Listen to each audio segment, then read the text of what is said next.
नमस्कार दोस्तों। देखिए, कल का जो वीडियो था उसमें हम लोगों ने एलएस कपलिंग को पढ़ा था, ठीक है। और आज जो है इसका जो स्पेक्ट्रोस्कोपिक नोटेशन होता है, एक बार उसको समझते हैं। तो जब आप स्पेक्ट्रोस्कोपिक नोटेशन को समझ जाएंगे तो फिर उसके न्यूमेरिकल करना इजी हो जाएगा, ठीक है। तो देखिए, जो स्पेक्ट्रोस्कोपिक नोटेशन होगा किस तरीके से बनेगा, एक बार उसकी तरफ ध्यान देना। देखो, इसके लिए मैं कोशिश कर रहा हूँ कि जो सबसे इजी तरीका है वो आप लोगों के सामने लाऊं, ठीक है। तो जो मैं स्टेप बताऊंगा आप उसको एकदम ध्यान से देखते जाना। देखिए, मैंने आप लोगों को बताया था जो हम लोगों का ठीक है ऑर्बिटल एंगुलर मोमेंटम होता है एल वेक्टर, ठीक है। तो एल के लिए अगर एल की वैल्यू 0 है तो उसके लिए डेजिग्नेशन होता है एस। अगर इसकी वैल्यू 1 है तो उसके लिए हम क्या करते हैं यूज़ P 2 3 4 इस तरीके से।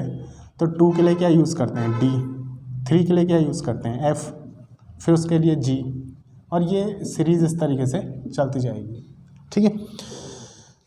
इसको आप लोग एकदम ध्यान से देखना, ठीक। L की वैल्यू अगर 0 है तो S का यूज़ करेंगे, 1 है तो P, 2 है तो D, 3 है तो F। इस तरीके से क्या होगा, जो टर्म्स हैं आगे को चलते जाएंगे, ठीक है। तो पहली चीज़ तो ये हो गई। दूसरा, जब आप लोग स्पेक्ट्रोस्कोपिक नोटेशन लिखोगे तो ध्यान देना, स्पेक्ट्रोस्कोपिक नोटेशन बनेगा इस तरीके से, ठीक है। ये होगा डेजिग्नेशन,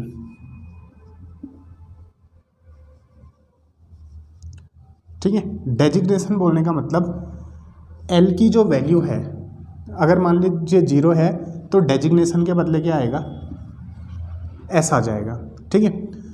एल की वैल्यू अगर 1 है तो जो डेजिग्नेशन है उसके बदले क्या आ जाएगा, P आ जाएगा।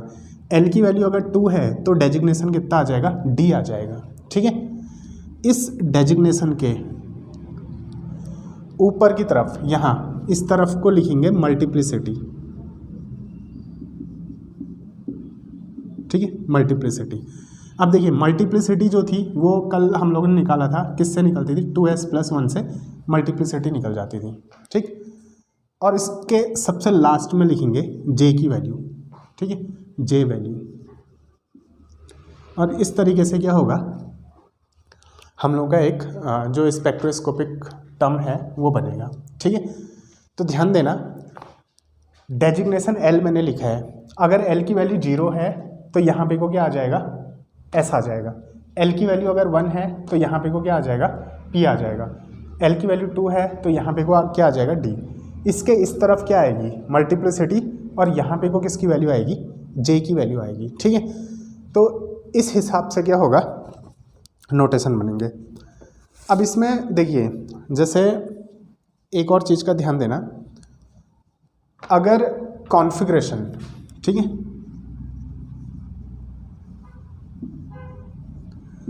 अगर हमारा कॉन्फ़िगरेशन क्या होगा, ऑड होगा, या फिर हमारा कॉन्फ़िगरेशन क्या होगा, इवन होगा। अब कॉन्फ़िगरेशन क्या होगा, ऑड और इवन का कैसे पता चलेगा, ये अभी हम लोग देखेंगे। तो सबसे पहले इतना देखना, कॉन्फ़िगरेशन अगर ऑड होगा तो डेजिग्नेशन के यहाँ पे एक छोटा सा गोला आ जाएगा इस तरीके से, ठीक है। और अगर कॉन्फ़िगरेशन इवन है तो फिर ये गोला नहीं आएगा, फिर ये सिंपल इस तरीके का रहेगा। तो ध्यान देना, कॉन्फ़िगरेशन अगर गोल बोल रहा हूँ, ऑड है तो यहाँ पे को क्या आ जाएगा, सुपर स्क्रिप्ट में एक गोला आ जाएगा, किसमें, सुपर स्क्रिप्ट में। ये सुपर स्क्रिप्ट ये हुआ। और अगर कॉन्फ़िगरेशन इवन है तो फिर ये नॉर्मल रहेगा, इसमें कोई गोला नहीं आएगा। इसको आप लोग अगर उतारना चाहते हो तो उतार लो। बाकी इसके जो नोट्स हैं, ठीक है, मैं आप लोगों को टेलीग्राम पे प्रोवाइड करा दूंगा, उसका लिंक मैं डिस्क्रिप्शन में डाल दूंगा, आप लोग उसको ज्वाइन जरूर कर लेना, ठीक। तो देखिए, कॉन्फ़िगरेशन ऑड होगा तो यहाँ पे कोई एक गोला आ जाएगा, अगर कॉन्फ़िगरेशन इवन होगा तो नॉर्मल रहेगा, कोई गोला नहीं आएगा, ठीक। अब ये कॉन्फ़िगरेशन ऑड कब होगा और इवन कब होगा, उसकी तरफ ध्यान देना। देखो, जैसे मैं एक कॉन्फ़िगरेशन लिखता हूँ, ठीक है, चलिए एक कॉन्फ़िगरेशन लिख के उसके लिए जो टर्म्स हैं उनको बनाते हैं। और देखिए, ये जो एल एस कपलिंग पड़ी थी, ये एनामोलस जीमन इफेक्ट को किस तरीके से समझाता है वो अब आप लोगों को लास्ट में पता चल जाएगा। स्टार्टिंग से कन्फ्यूजन हो रहा था कि ये एल को एल प्लस हैस किया, एल माइनस हैस किया, तो इससे एनामोलस जीमन इफेक्ट किस तरीके से समझाया जाएगा, क्या सब है, वो कन्फ्यूजन स्टार्टिंग से बना होगा, लेकिन आज वो कन्फ्यूजन क्लियर हो जाएगा। ठीक, तो एक एग्जाम्पल से इसको स्टार्ट करते हैं। देखिए कॉन्फ़िगरेशन ऑड या फिर इवन का पता भी यहीं पर से आप लोगों को चल जाएगा। तो देखिए जैसे मैं एक कॉन्फ़िगरेशन लेता हूँ, ठीक, जैसे मान लीजिए कोई इलेक्ट्रॉन है जिसका कॉन्फ़िगरेशन कितना है 4p 4d, ठीक है, ये एक कॉन्फ़िगरेशन है। ठीक, तो इस कॉन्फ़िगरेशन का इलेक्ट्रॉन हम लोग ने लेना है 4p 4d कॉन्फ़िगरेशन। ठीक, तो सबसे पहले ये पता करना है कि कॉन्फ़िगरेशन ऑड होगा या फिर कॉन्फ़िगरेशन क्या होगा, इवन होगा। ठीक, तो देखिए यहाँ पे कॉन्फ़िगरेशन ऑड या फिर इवन का पता आप एल की वैल्यूज से करेंगे, एल वैल्यू। ठीक है, एल की जो वैल्यू होगी उससे ये पता चलेगा कि कॉन्फ़िगरेशन ऑड है या फिर इवन है, और ये सबसे आसान तरीका है कॉन्फ़िगरेशन को पता करने का। ठीक, तो देखिए यहाँ एल की वैल्यू कितनी होगी, ये है 4p, p देखिए तो क्या होता है 1, ये है d, d देखिए तो क्या होता है 2, तो 2 और 1 को अगर मैं ऐड करूँगा तो कितना आएगा 3। तो ये जो कॉन्फ़िगरेशन होगा ये कैसा कॉन्फ़िगरेशन होगा, ये ऑड कॉन्फ़िगरेशन होगा। ठीक है, अगर मैं एल की वैल्यू देखता हूँ वो 2 आती तो क्या होता है, इवन कॉन्फ़िगरेशन होता। तो फिलहाल p और d है तो p के लिए 1 हुआ, d के लिए 2 हुआ, तो इन दोनों को मैंने जोड़ दिया तो ये कितना हो जाएगा 3 हो जाएगा, यानी कि कैसा कॉन्फ़िगरेशन है, ऑड कॉन्फ़िगरेशन है। तो इस तरीके से आप लोग क्या करना, कॉन्फ़िगरेशन का पहले पता कर लेना। ठीक है, क्योंकि क्वेश्चन जो है वो 2 तरीके से आ सकता है। एक तो ये हो सकता है कि कॉन्फ़िगरेशन आप लोगों को दे दिया जाए और स्पेक्ट्रोस्कोपिक टर्म क्या बनेगा वो पूछ लिया जाए। ठीक है, दूसरा स्पेक्ट्रोस्कोपिक टर्म दे दिया जाए और उससे कॉन्फ़िगरेशन पूछ लिया जाए। तो दोनों पे ध्यान देना आप लोग। तो देखिए कॉन्फ़िगरेशन क्या है 4p 4d, तो यहाँ से मैंने सबसे पहले ये पता किया कि ये ऑड होगा या इवन होगा, तो एल की वैल्यू से पता चला कैसा होगा, ऑड होगा। ठीक है, तो ये कैसा कॉन्फ़िगरेशन होगा, ऑड कॉन्फ़िगरेशन होगा, पहली चीज़। ठीक, अब स्टेप बाय स्टेप इसको सॉल्व करेंगे। हाँ, तो एक काम करता हूँ, ये आप लोग ने अगर उतार लिया है तो मैं इसको मिटा देता हूँ।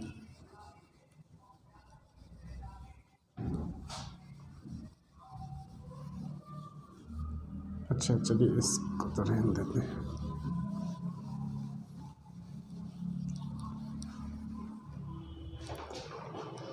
तो यहाँ पे को क्या था, यहाँ पे को थी मल्टीप्लिसिटी। देखो एक तो ये बहुत ज़्यादा कंफ्यूजिंग है, मीन्स कि पूरा समंदर है।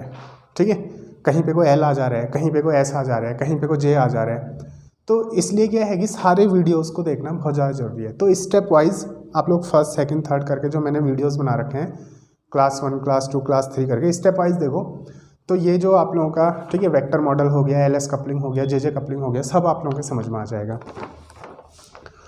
तो देखो मैंने जो सिस्टम लिया था, कॉन्फ़िगरेशन जो मैंने लिया था वो क्या लिया था, 4p 4d कॉन्फ़िगरेशन मैंने लिया था। ठीक है, तो इसमें सबसे पहले मैं क्या करूँगा, देखो सबसे पहला काम स्टेप 1,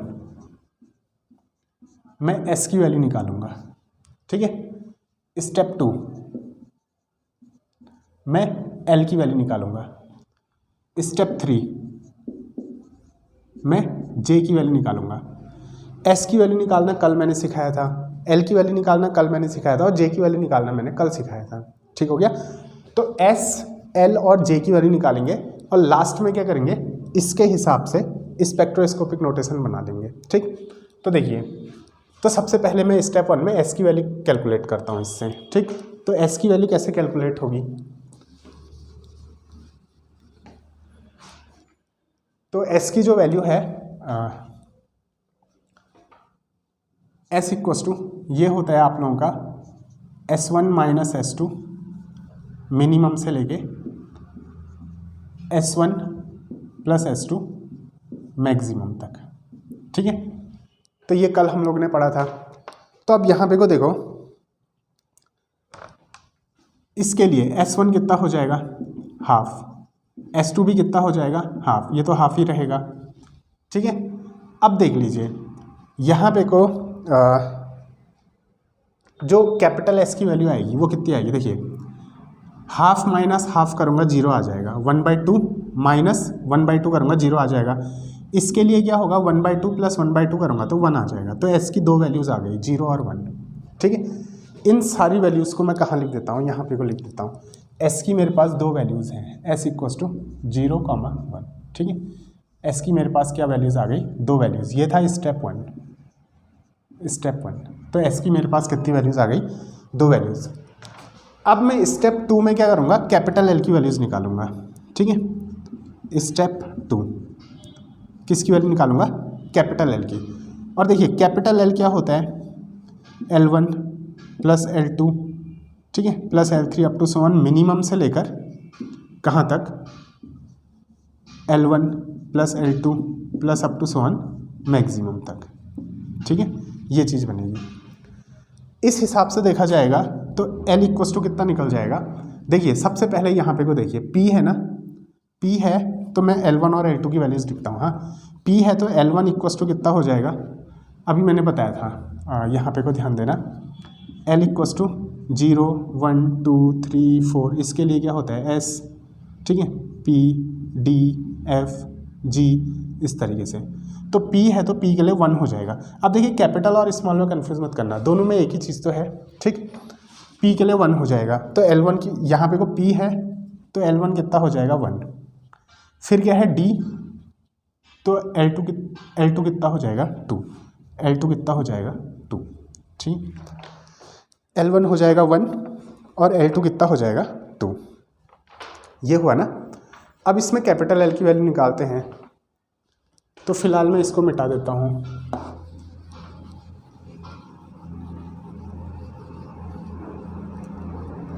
तो देखिए कैपिटल L की वैल्यू अगर मैं निकालूंगा तो कैपिटल L इक्वस टू कितना निकल जाएगा, ये जाएगा L1 plus L2 up to so on minimum value कब आएगी, जब मैं इसमें से इसको घटाऊंगा तभी तो मिनिमम वैल्यू आएगी।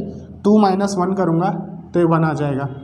ठीक है, और मैक्सिमम वैल्यू कब आएगी, जब मैं इन दोनों को जोड़ दूंगा, 2 प्लस 1 करूँगा तो 3 आ जाएगा। तो मिनिमम से लेके मैक्सिमम तक जितनी वैल्यूज़ होती हैं, तो 1 मिनिमम हो गया, ये मैक्सिमम हो गया, तो इसके बीच में क्या आएगा, 2 आएगा। तो L की कितनी वैल्यूज़ आ गई, 3 वैल्यूज़, 1, 2, 3। तो स्टेप 2 जो था उसमें क्या था, L की वैल्यू निकली कितनी, 1, 2 और 3। ये हो गया स्टेप 2। ठीक है, फिर उसके बाद J की वैल्यू निकालेंगे। जो हम लोगों का स्टेप 3 आएगा उसमें J की वैल्यू निकालेंगे। और J की वैल्यू कैसे निकलेगी, L प्लस S करके, यही तो होती है LS कपलिंग। ठीक है, अब देखो, अब जो J की वैल्यूज़ है, नाउ J वैल्यूज़, ठीक है, नाउ J वैल्यूज़। अब एक काम करते हैं, ठीक है, अगर आपने ये वाला फॉर्मूला उतार लिया है तो मैं इसको एक बार मिटा देता हूँ।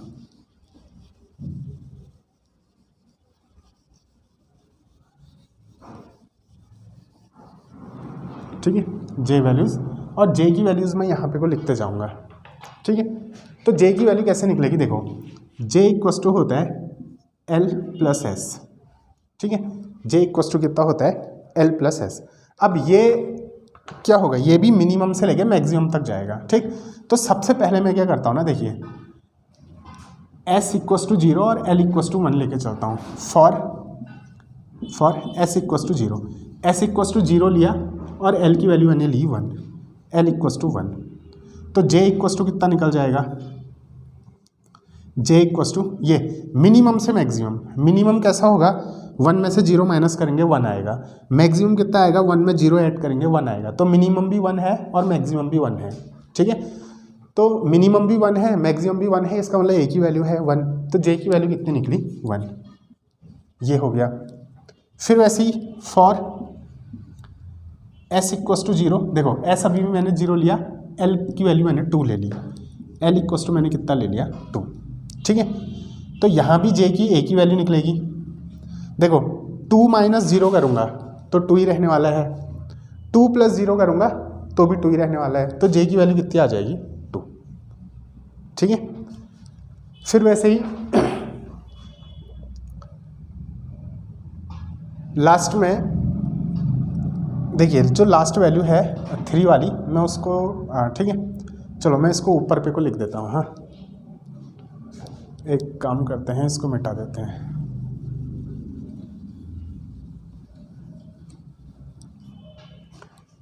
अब देखिए फॉर अभी भी क्या रहेगा, एस तो 0 रहेगा, एस इक्वस टू 0, और एल में क्या ले लूँगा, 3 ले लूँगा, एल इक्वस टू 3। तो यहाँ भी जे की केवल एक ही वैल्यू निकलेगी, ठीक है। 3 माइनस 0 करूँगा, 3 रहने वाला है, 3 प्लस 0 करूँगा तभी भी 3 रहने वाला है, एक ही वैल्यू है तो एक ही वैल्यू आएगी, तो जे इक्वस टू 3। तो देखिए इसमें, इसमें और इसमें, इन तीनों में जे की कितनी वैल्यूज़ निकल रही हैं, जे की केवल एक वैल्यू निकल रही है, तो इसको बोलते हैं सिंगलेट स्टेट। ये क्या हो गई, सिंगलेट स्टेट, ठीक है।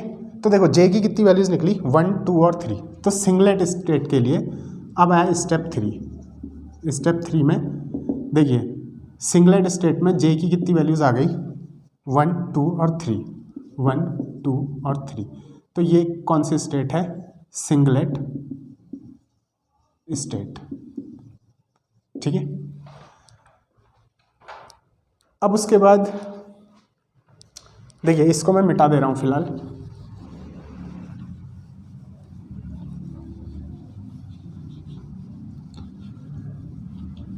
देखिए अब उसके बाद क्या करते हैं, फॉर एस इक्वस टू 1 लेते हैं। देखो एस इक्वस टू 0 तो ले चुके हैं, एस इक्वस टू 1 लेते हैं, ठीक है। For S equals to 1, S को मैं 1 लूँगा और एल को फिर से ये 1, 2, 3, सबसे पहले 1 लूँगा, एल इक्वस टू 1। तो अब यहाँ से जे की कितनी वैल्यूज़ निकलेगी, देखो मिनिमम से लेके मैक्सिमम तक। मिनिमम कब निकलेगी, जब एल माइनस एस करूँगा, 1 माइनस 1 करूँगा तो 0 आ जाएगा, ठीक है। 1 प्लस 1 करूँगा तो मैक्सिमम वैल्यू निकलेगी, यानी कि 2, 1 प्लस 1 2। तो 0 से 2 के बीच में जितनी वैल्यूज़ हैं सब जे की वैल्यूज़ होगी। तो 0 से 2 के बीच में कितनी वैल्यू आएगी, एक और 1 भी आ जाएगा। तो जे की कितनी वैल्यूज़ निकली, 3 वैल्यूज़, ठीक। फिर वैसे ही फॉर देखिए एस इक्वस टू में अभी भी क्या लूँगा, 1, और एल इक्वस टू में कितना ले लूँगा, एल इक्वस टू 2 ले लूँगा, ठीक है। तो अब जे की कितनी वैल्यूज़ आएंगी, मिनिमम से लेके मैक्सिमम तक। मिनिमम वैल्यू कैसे आएगी, 2 माइनस 1, 2 माइनस 1 करूँगा तो कितना आ जाएगा, 1 आ जाएगा, और 2 प्लस 1 करूँगा तो कितना आ जाएगा, 3 आ जाएगा। तो 1 से 3, 1, 2, 3, तो बीच में 2 भी आ जाएगा। तो कितनी वैल्यूज़ आई, 3 वैल्यूज़। अगेन मैंने क्या किया, फॉर एस इक्वस टू 1 और एल इक्वस टू में कितना ले लूँगा, अब लास्ट वाला 3। तो इस तरीके से आपने क्या करना है, कॉम्बिनेशन बनाने हैं। तो जे इक्वस टू कितना निकलेगा, जे इक्वस टू देखो मिनिमम से लेके मैक्सिमम तक, ठीक है। मिनिमम वैल्यू कैसे निकलेगी, 3 माइनस 1 करूँगा 2, मैक्सिमम वैल्यू कैसे निकलेगी, 3 प्लस 1 करूँगा 4। तो 2 से 4 के बीच में एक क्या आ जाएगा, 3 भी आ जाएगा। तो क्या वैल्यू निकली, 2, 3 और 4। तो ये जो देखो इसमें भी 3 वैल्यूज़ हैं, इसमें भी 3 वैल्यूज़, इसमें भी 3 वैल्यूज़। इन तीनों को हम क्या बोलते हैं, ट्रिपलेट स्टेट। ट्रिपलेट स्टेट इसको बोलेंगे, ठीक है। तो अब देखिए जे की जो वैल्यूज़ हैं ये है ट्रिपलेट स्टेट में। तो ट्रिपलेट स्टेट में देखिए एक तो है 0, 1, 2, दूसरा है 1, 2, 3 और तीसरा है 2, 3, 4। तो ट्रिपलेट स्टेट में जो वैल्यूज़ हैं, पहली वैल्यू क्या है, 0, 1, 2, दूसरी वैल्यू क्या है, 1, 2, 3, और तीसरी वैल्यू क्या है, 2, 3, 4, 2, 3, 4, ठीक है। ये आ गई क्या, ट्रिपलेट स्टेट, ट्रिपलेट स्टेट, ठीक हो गया। तो फिलहाल अब यहाँ से मेरा कोई लेना देना नहीं है, बस ये चीज़ें हमारे पास हैं, ठीक। तो अब इसके लिए देखिए जो डेजिग्नेशन बनेंगे किस तरीके से बनेंगे, सॉरी जो स्पेक्ट्रोस्कोपिक जो सिंबल्स हैं, जो टर्म्स हैं, वो कैसे बनेंगे उस चीज़ को देखना, ठीक है। अब आ जाओ ये वाले फॉर्मूले पे जो मैंने अभी आप लोगों को बताया था, ठीक है। सबसे पहले क्या होगा, डेजिग्नेशन। और डेजिग्नेशन किससे पता चलेगा, एल की वैल्यू से। ऊपर में आ जाएगी मल्टीप्लिसिटी और नीचे क्या आ जाएगी, जे की वैल्यू आ जाएगी। ठीक है, तो देखिए जो सिंगलेट स्टेट है, पहले सिंगलेट स्टेट के लिए बनाता हूँ। सिंगलेट स्टेट, सिंगलेट स्टेट के लिए मैं बनाऊंगा तो देखो किसके लिए था, 4p 4d के लिए। ठीक है, तो सिंगलेट स्टेट के लिए जो कॉन्फ़िगरेशन बनेगा, ठीक है, सिंगलेट स्टेट के लिए जो आप लोगों का पहला कॉन्फ़िगरेशन बनेगा वो बनेगा इसके लिए। ठीक है, जो हमने ये लिखा था फॉर s = 0 और l = 1, तो उसके लिए बनेगा फॉर s = 0 l = 1 के लिए जो डेजिग्नेशन बनेगा वो कैसे बनेगा, देखिए सॉरी, जो आप लोगों का कॉन्फ़िगरेशन बनेगा वो कैसे बनेगा, डेजिग्नेशन यानी कि l की वैल्यू देखिए। ठीक है, l की वैल्यू क्या है 1, l की वैल्यू अगर 1 है तो क्या आ जाएगा, ये 0 1 2 3 4 5 इस तरीके से ना।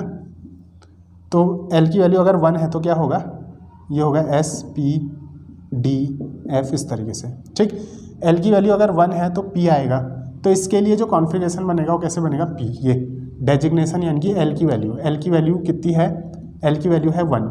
ठीक है, l की वैल्यू 1 है तो 1 के लिए क्या होता है P, तो यहाँ पे को आ गया P। और मैंने बताया था ये ऑड कॉन्फ़िगरेशन है, ऑड कॉन्फ़िगरेशन है तो यहाँ पे को मैं एक छोटा सा गोला बना दूंगा, नीचे पे को आ जाएगी j की वैल्यू और j की वैल्यू क्या है 1, तो यहाँ पे को आ जाएगा 1 और ऊपर पे को आ जाएगा क्या, मल्टीप्लिसिटी, और मल्टीप्लिसिटी का फॉर्मूला क्या होता है 2s + 1 यानी कि 2 × s, s कितना है देखो 0 0 + 1, तो ये कितना आ जाएगा 1, तो यहाँ पे को आ जाएगा 1। तो देखिए j की जो वैल्यू 1 थी उसके लिए जो ठीक है कॉन्फ़िगरेशन बना वो कितना बना 1 p0 1। ठीक, अब देखिए मल्टीप्लिसिटी जो है ना, मैं एक ही बार में बता दे रहा हूँ, ऐसा अगर मेरा 0 होगा तो मल्टीप्लिसिटी 1 ही निकलने वाली है। ठीक, तो वैसे ही देखो s = 0 और l = 2 के लिए, l = 2 के लिए, अब l = 2 है तो जो डेजिग्नेशन होगा वो l = 2 के लिए d होता है, तो आ जाएगा d। ऑड कॉन्फ़िगरेशन है तो यहाँ पे को क्या आ जाएगा, एक नॉट आ जाएगा। ठीक, j की वैल्यू कितनी है 2, तो यहाँ पे को आ जाएगा 2 और मल्टीप्लिसिटी कितनी निकली, s 0 है तो मल्टीप्लिसिटी 1 हो जाएगी। तो देखिए एक टर्म बना 1 p0 1, दूसरा टर्म बना 1 d0 2 और तीसरा क्या बन जाएगा, s = 0 l = 2, सॉरी l = ये 3 ले लूँगा, तो l = अगर 3 है तो क्या आएगा f। ठीक है, ऑड कॉन्फ़िगरेशन था तो क्या आ जाएगा नॉट, नीचे पे को आ जाएगी j की वैल्यू कितनी है 3, ऊपर पे को आ जाएगी यहाँ पे को मल्टीप्लिसिटी क्या है s = 0 तो मल्टीप्लिसिटी 1 होगी, तो ये 3 क्या बने, ठीक है कॉन्फ़िगरेशन बने। अब इन 3 कॉन्फ़िगरेशन को मैं कहीं पे को साइड में लिख देता हूँ। ठीक है, एक काम करते हैं, ये जो 3 कॉन्फ़िगरेशन है मैं इनको यहाँ पे को लिख देता हूँ। अच्छा, इसमें तो जगह भी नहीं बच रही है, चलो आप इस कॉन्फ़िगरेशन को एक बार उतार ही लो। ठीक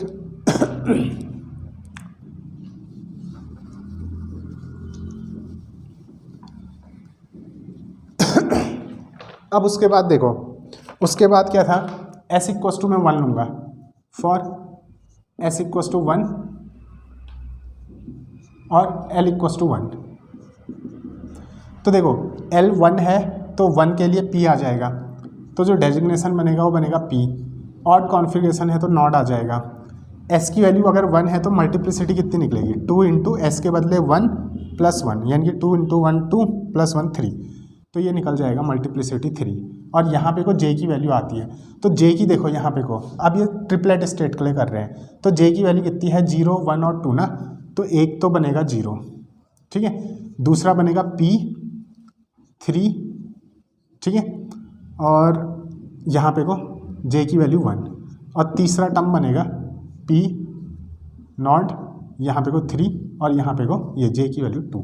तो 3 ट्रिपलेट स्टेट थी तो 3 टर्म बनेंगे s = 1 और l = 1 के लिए। ठीक है, फिर वैसे ही for s equals to 1, l equals to ये 2 के लिए अभी भी 3 टर्म बनेंगे। l इक्वस टू 2 है तो 2 के लिए d आ जाएगा, d d d, क्योंकि 3 टर्म बनने वाले हैं तो मैं लिख देता हूँ। मल्टीप्लिसिटी देखो s इक्वस टू 1 था तो मल्टीप्लिसिटी अगेन कितनी रहनी है 3, तो तीनों में 3 आ जाएगी। और ऑड कॉन्फ़िगरेशन था तो यहाँ पे कोई एक एक नॉट लग जाएगा। और अब j की वैल्यूज़ लिख दो, j की वैल्यू है 1, फिर कितनी है 2, फिर कितनी है 3। ठीक, वैसे ही जो लास्ट टर्म बनेगा फॉर s इक्वस टू 1 और l इक्वस टू 3, इसके लिए देखो l इक्वस टू 3 के लिए आ जाएगा f आ जाएगा। ठीक है, तो 3 स्टेट बनेगी तो f f और f आ जाएगा। तो यहाँ मल्टीप्लिसिटी आ जाएगी, s इक्वस टू 1 है तो मल्टीप्लिसिटी 3 रहने वाली है। ऑड था तो इसलिए यहाँ पे कोई एक एक नॉट आ जाएगा। अब j की वैल्यूज़ रख दो 2 3 और 4, 2 3 और 4। ठीक है, तो इस तरीके से क्या होता है ये कॉन्फ़िगरेशन बनते हैं। तो जहाँ तक मुझको लगता है कॉन्फ़िगरेशन आपके समझ में आ गए होंगे। अब इसका जो एनर्जी लेवल स्प्लिटिंग है उसको देखते हैं किस तरीके से जो एनर्जी में स्प्लिटिंग होती है। ठीक, तो ये जो कॉन्फ़िगरेशन है इनको मैं साइड में रखता हूँ, अभी एक एनर्जी डायग्राम बनाते हैं। ठीक है, तो इससे पता चल जाएगा कि एनामोलस जीमैन इफेक्ट जो होता है वो वेक्टर मॉडल से कैसे समझाया जाता है। अब ये जो टर्म्स हैं आप लोगों ने उतार लिए होंगे, मैं सीधे सीधे इसको क्या करता हूँ एनर्जी लेवल डायग्राम बनाता हूँ। ठीक है, अब देखो जो एनर्जी लेवल डायग्राम बनाओगे उसमें कुछ चीज़ें आप लोगों ने ध्यान देनी होगी। वो चीज़ें क्या है उसको देखना। तो ये था 4p 4d। ठीक है, तो ये अनपर्टर्ब्ड स्टेट थी, अनपर्टर्ब्ड स्टेट। अनपर्टर्ब्ड स्टेट का मतलब क्या हुआ, अनपर्टर्ब्ड मीन्स कि उसमें कोई डिस्टर्बेंस नहीं हुआ है। ठीक हो गया। फिर ये unperturbed state s equals to 0 और 1 में टूटी। ठीक है, तो ये टूटी कितने में, 2 हिस्सों में, s इक्वस टू 0 और s इक्वस टू 1 में। ठीक हो गया। तो देखो जब ये अनपर्टर्ब्ड स्टेट 2 हिस्सों में टूटेगी, s equals to 0 s equals to 1 में, तो 0 वाला सबसे ऊपर आएगा और मैक्सिमम वाला सबसे नीचे आएगा। इस चीज़ का ध्यान देना। ठीक, फिर उसके बाद क्या हुआ, तो ये जो हुआ था ना ये किसके वजह से हुआ था, स्पिन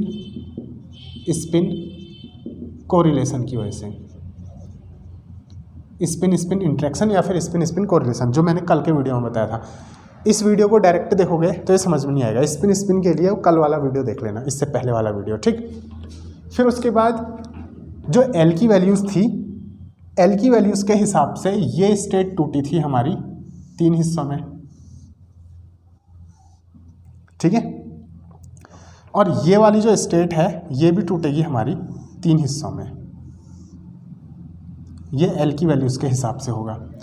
तो ये था हम लोग का, पहली क्या थी 1p, दूसरी क्या थी 1d और तीसरी क्या थी 1f। ये अभी मैंने इस टर्म्स निकाले थे। फिर इसमें क्या था, मल्टीप्लिसिटी 3 आई थी p, मल्टीप्लिसिटी 3 आई थी d और मल्टीप्लिसिटी 3 आई थी तो f। तो इस तरीके से ये 3 स्टेट टूटी। इसमें भी देखो p वाला ऊपर, d वाला नीचे, f वाला नीचे, तो इस तरीके से टूटेगा। फिर अगेन ये जो है ना ये क्या होगा, देखिए ये तो थी सिंगलेट स्टेट, तो सिंगलेट स्टेट के लिए तो यही आ गया था 1p1 1d2 और 1f3। अब ये जो स्टेट थी ना 3p वाली, इसके भी 3 टर्म्स थे। तो ये जो टूटी थी वो अगेन 3 टर्म्स में टूटी थी, और ये भी क्या थी 3 हिस्सों में टूटी थी। j की 3 वैल्यूज़ निकली थी ना, तो ये भी 3 हिस्सों में टूटी थी। ठीक है, अब ये कैसे टूटी थी, जो 3p वाला था उसके लिए 3 टर्म्स बने थे। क्या क्या बने थे, 3p2 3p1 और 3p0। तो यहाँ पे को जब आप लोग एनर्जी डिस्ट्रीब्यूशन दिखाओगे, देखो j की जो सबसे लोएस्ट वैल्यू होगी वो सबसे नीचे आती है। इस चीज़ को याद रखना, ये MCQ में भी पूछ सकते हैं। j की जो सबसे लोएस्ट वैल्यू होती है वो सबसे नीचे आएगी और सबसे हाईएस्ट वैल्यू सबसे ऊपर जाएगी। लेकिन s के केस में क्या है, सबसे लोएस्ट वैल्यू ऊपर जाएगी और सबसे हाईएस्ट वैल्यू नीचे आएगी। ठीक है, तो इन चीज़ों को याद रखना। तो वैसे ही d वाले टर्म भी 3 हिस्सों में टूटे थे, क्या था 3D3 सबसे हाईएस्ट वाली ऊपर गई, ठीक है, 3D2 फिर उसके बाद 3D1 और ये भी 3 हिस्सों में टूटा था 3F4 3F3 3F2 इस तरीके से। तो देखो अब क्या हुआ, स्प्लिटिंग हुई ना, ये होता था, ये जो स्प्लिटिंग हुई ये स्प्लिटिंग हुई रेजिडुअल इलेक्ट्रोस्टैटिक इंटरेक्शन की वजह से, ठीक है। और ये हुआ किसकी वजह से, स्पिन ऑर्बिट, ठीक है, स्पिन ऑर्बिट एनर्जी की वजह से, यानी कि ये है एलएस कपलिंग। तो ये क्या होता है, एनर्जी लेवल डायग्राम होता है, ठीक है, एनर्जी इस तरीके से स्प्लिट होती है। अब देखो एनामोलस जीमैन इफेक्ट क्या था, जब, ठीक है, स्पेक्ट्रल लाइन 4 6 या फिर ज़्यादा हिस्सों में क्या होती है, स्प्लिट होती है, उसी को क्या बोलते थे, एनामोलस जीमैन इफेक्ट बोलते थे। तो जो एनामोलस जीमैन इफेक्ट होता था, देखिए जो बोर-सोमरफेल्ड थ्योरी थी उसका जब रिलेटिविस्टिक करेक्शन किया गया था तो एनामोलस जीमैन इफेक्ट को नहीं समझा पाया था। एनामोलस जीमैन इफेक्ट को ये यहाँ से समझाया जाता है, एलएस कपलिंग से समझाया जाता है। क्यों वो ज़्यादा हिस्सों में टूटती है, देखिए अनपर्टर्ब्ड स्टेट 2 हिस्सों में टूटी, ये 2 हिस्से अगेन 3 में टूटे और ये जो हिस्सा था ये अगेन 3 में टूटा, फिर ये 3 हिस्सों की और स्प्लिटिंग हुई। तो इससे क्या होता है, एनामोलस जीमैन इफेक्ट को भी अच्छे से समझाया जाता है, ठीक है। तो उम्मीद करता हूँ कि ये समझ में आ गया होगा। मिलते हैं कल के वीडियो में। धन्यवाद, नमस्कार।